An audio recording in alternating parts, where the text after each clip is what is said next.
Alabama on the road at Tennessee. Alabama got right at home in the last week. They knocked off Kentucky and Mississippi State back to back. It was their best offensive performance of the season against Mississippi State. They hung 111 on the Bulldogs. Tennessee has been surprisingly good lately, three straight wins. Now, I would argue those three wins have come against teams that are sort of in their own heads right now. Vanderbilt was a good win for Tennessee, but Vanderbilt played them really close in Knoxville. And then Tennessee goes on the road and beats Texas A&M, a night where Lanier hit eight threes. And then on the road against LSU, they were sort of in control that entire game. So I don't know. Tennessee, a lot of people wanted to give up on them a couple weeks ago after that Kentucky loss. I wouldn't give up. I'm still not sure what the upside is here, but they've righted the ship pretty big. This feels like an opportunity for Tennessee to sort of send a statement that maybe you should still buy into the Vols in March if they win at home against Alabama. Yeah, I definitely will say this. I'm definitely one of those people that's given up on Tennessee post that Kentucky game. So I am going to be looking at this game like send that message because I do think they have it in them. I mean, they're still top five in KenPom, or they're fifth on KenPom. Like I do still think they have it in them. Playing at home against Alabama, this probably doesn't mean anything because it's not like Bama can shoot. But Tennessee is the third best team in the country in terms of 3 point defense. That feels like an important note against a team that wants to shoot a lot of threes. I will give Alabama this. They're up to 106 in the country. So they're they're moving up. They're moving up. They're starting to shoot a little bit better. So I think that it's definitely a strength on strength game.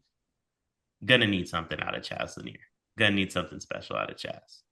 Yeah. I want to ask you broadly, because these are two very divisive teams. Some people love Alabama. Some people are like, I don't see it at all. They can't shoot. Some people love Tennessee. Maybe not that many people love Tennessee anymore. A lot of people are like, yeah, no thanks. I don't see it.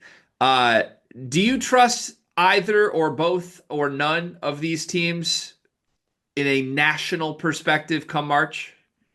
Oh, oof. I I don't trust Bama because of their style of play. So I think are we gonna do like a fill out bracket show on here?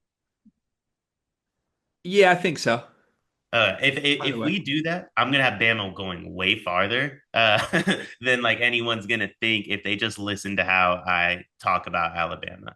Because if Alabama just decides to like do the layup thing instead of the 3 point thing, I think they're the best team in the country. Like if they just play to like, hey, we're way more athletic than you. We're just gonna dunk the ball every single time, or we're gonna get to the rack and we're just gonna make a bunch of layups or get to the midi. I think they're the best team in the country. I just don't like the idea of betting on them and then watching them shoot 33s. I hate that idea. Yeah, they are so 3 point dependent, but that's also what makes them dangerous, right? Because there are nights like what happened against Mississippi State where it's just like, okay, they can't miss. We're dominant. Yeah. So, look, it's lesser for Tennessee because their defense is so good that even on nights where they go extremely cold offensively, they have a much higher floor than Alabama. Mm-hmm. But Tennessee is also like equally dependent on Chaz Lanier going nuclear from three. It's just Right. Alabama needs their whole team to go nuclear from three. Tennessee needs one guy to go nuclear from three. So, yeah, I don't know what to make of that. I guess I would just say this: like, it's not fun to say out loud. It's not pretty, but I actually will buy low on Tennessee. If nobody wants to buy the Volunteers here, like I love the toughness. I love the physicality this team brings. Their defense is going nowhere. Even if you don't like the offense, their defense is going nowhere. And Ziegler's healthy now. Lanier is finally looking like himself. I don't know. It feels like a diet version of last year's Connect team, which is a team that I really wanted to trust in March, you know? Yeah, no, I completely agree. It definitely like that's the perfect way to describe it. Like it's diet Dalton Connect, I guess you could say. And I think I do buy this team a little bit more than I probably did coming into this video just from checking out some of their advanced analytics. Like I do buy back into this team a little bit. I like them in this game a lot. I don't know what the spread is, but when we get to it, I'd love Tennessee in this game.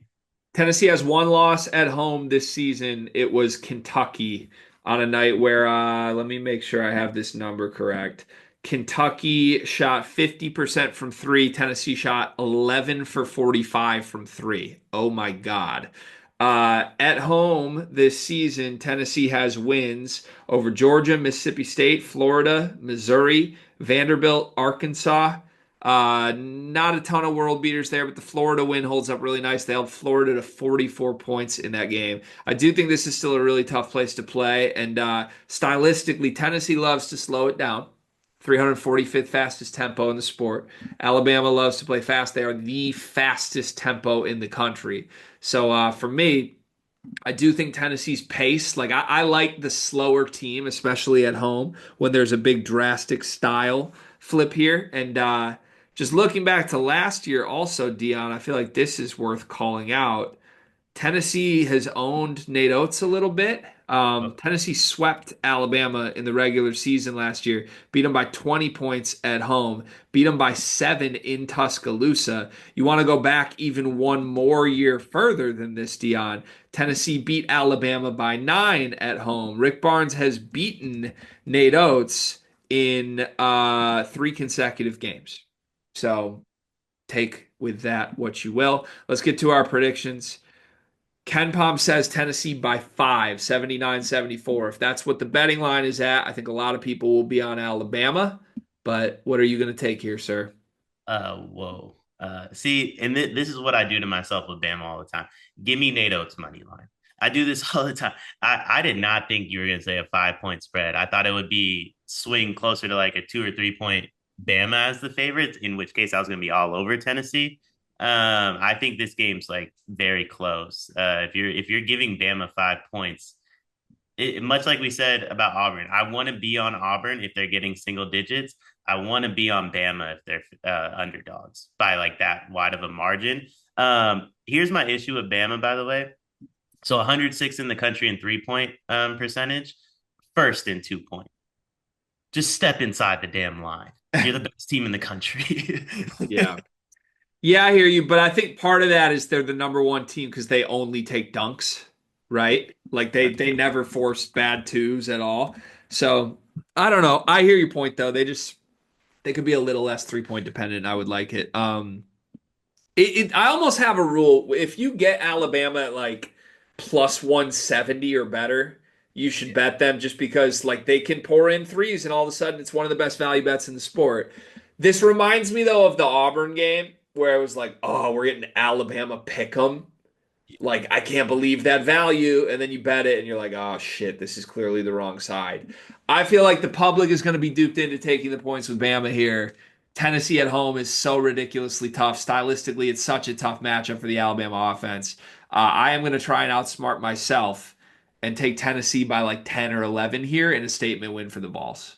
I love that. It just so like a glimpse into my brain as a better for everybody. And this is probably like you probably don't want this glimpse. If that swings by 2 or 3 points the other way to where Tennessee's only 2 or 3 point favorites, I'm all over Tennessee. All over. Yeah. It's the idea of the Alabama value to where you can almost get 2 units for the 1 unit you put down. I don't want to miss that opportunity. Yeah, I That's hear you on that. I completely hear you on that. Should be a fun one.